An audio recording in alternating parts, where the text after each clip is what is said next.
Well, one of the biggest shopping days of the year is upon us, and if you're looking for something special to go under the tree this year, we have a few playful suggestions. Chris Tanaka spoke with toy expert Charlene DeLoach about some of the top toys. It is the gift-giving season, and nothing is more exciting than toys. Forget about gift cards. Forget about clothes. Joining us now, expert from the Playroom Chronicles, Charlene DeLoach. Okay, you brought in a handful of gifts that are all significant in multiple ways. They are. So these are all Toy of the Year nominees from the Toy Association. They're on at least one or two gift guides. And these toy companies are all based here in New England. This is fantastic. And it looks just a cursory glance like you brought in toys for different age groups, different genders, something for everyone. Exactly. And the first one I really like. Because you're an expert. Right, exactly right. Well, you know what? Let's have fun, because that's part of the fun of being an expert is you get to play. So first one is Connect for Frenzy. So basically, instead of playing vertically, you're now playing horizontally. And instead of dropping the discs, you're going to bounce the discs. Stop it. Yeah. So it's a really fun party game. But the idea is you're basically going to, of course, I'm trying to go from the side, but I'm going to try to bounce it in, see if I can get it in, right? You can toss it. I got one. So you know who's going to be really good at this? College students. Yes, exactly. Porters. Exactly. But this idea is, like, needless to say, you're going to try to get all four in the row. I might steal yours, but it also comes with this cover, so you can take it with you to any party that you're having this holiday season. Take the game with you. It is fun, and you can mess up and be bad at it or good at it. Exactly. You can kind of come up with your own rules too, which is what I really like about good games, is that you can play with it the way they want you to, but then you can have some fun with it and make it your own based on the party that you're having. So much fun. One thing I enjoy seeing about toys are those that have kind of aged with the audience. Yes, yes. So like a lot of men my age grew up, we're the video game generation. A lot of us are the Lego generation.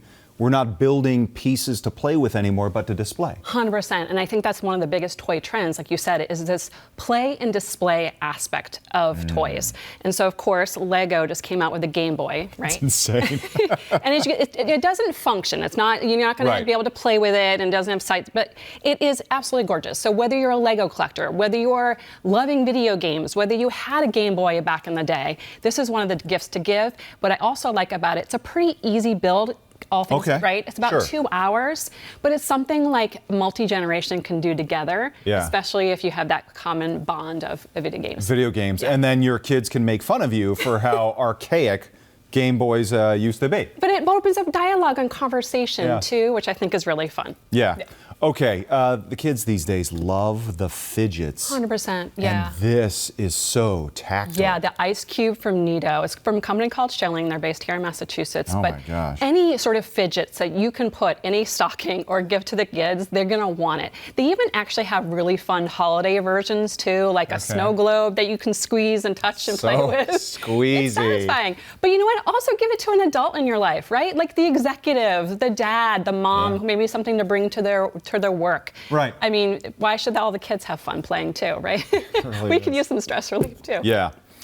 Something I always particularly enjoy is toys that kind of sprinkle in some education. 100%. Yeah. Sneaky STEM. Sneaky STEM. You've got everything. This is great. Yeah. Okay. So this one, again, getting awards, Coding Chameleon from Thames and Cosmos, actually based in Rhode Island. Yeah. It's about a 3 or 4 hour build.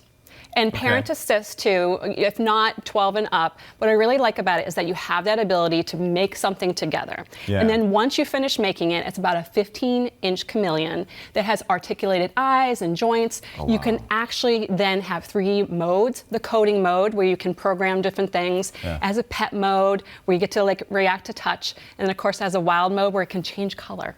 Nuh-uh, really? Yeah. Oh my gosh, that's so great. So it's opening the dialogue about how science and the environment and coding kind of all come into play. There's ways that we can, with coding, learn how to solve some of the world's problems. Coding Chameleon. Yeah. And what I liked about what you said for the build time being 3 to 4 hours, this is something you can set up on a table over a holiday break and build in 2 or 3 sessions.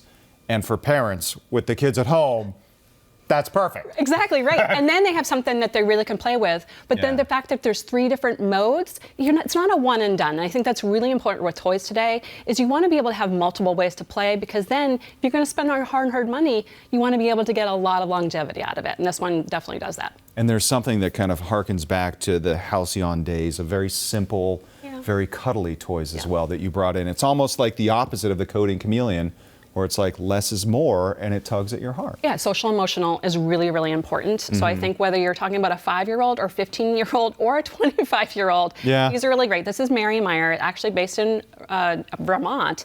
But this one actually, this cow, is actually getting awards. Yeah. And the cow is the it animal of the holiday season, right? So move over, sloths. Oh my It's definitely the gosh. year of the cow. Yeah. And every collector out there, every kid wants a cow this holiday season. I can see why. And they're so soft and adorable. We Super can't. cute.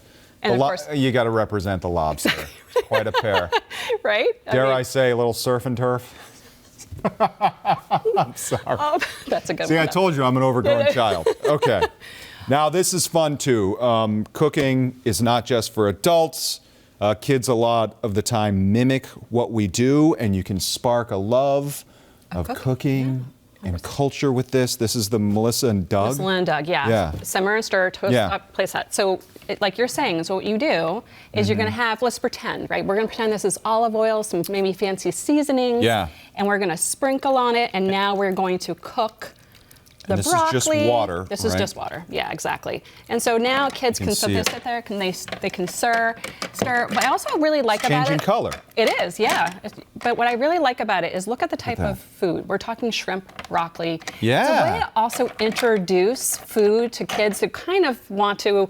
Maybe they haven't tried shrimp yet. Maybe they're not like interested in broccoli. But now you're sort of saying like, hey, look how fun broccoli can be. Look how fun all these foods can be. Let's try different things. So maybe if they're playing with that, you can sneak some broccoli on their plate. See right there how much that broccoli floret is greening up when you just splash a little water on it. Yeah. The great thing is you're not actually making a mess. It's just exactly, water. and there's no heat, nothing like that, so it's really safe. And like I said, it's just some And they pretend just food stir and it some water. around, and now that shrimp looks good enough to eat. And even though this is for kids like 3 and up, even kids 8, 9, and 10, like have them come up with a recipe. Like what recipe could they do? Could they come up with menu items? Could they actually think about different names they could call this dish? There's different ways you can add some play elements to simple toys and really extend the life of it for a little longer. And you bear a responsibility to make sure that all of these toys not only are hot and what's new, but obviously that they're safe, responsibly made, and you spotlight New England makers too. 100%, yeah. Incredible stuff. All right, this will get you going no matter who's on your list or what they're asking for. This is a great start to the holiday. Thank you for jump-starting it, Charlene. Absolutely, and remember, we are talking about Black Friday and Cyber Monday, so all of these manufacturers have some great deals going on right now too. And I know a lot of people do go to Amazon and Target and Walmart and that, but also a lot of these manufacturers have their own websites, so check out their websites themselves, because a lot of times there's great deals there too. Another piece of great advice. All right, this is why Charlene DeLoach is the expert. Check her out at the Playroom Chronicles.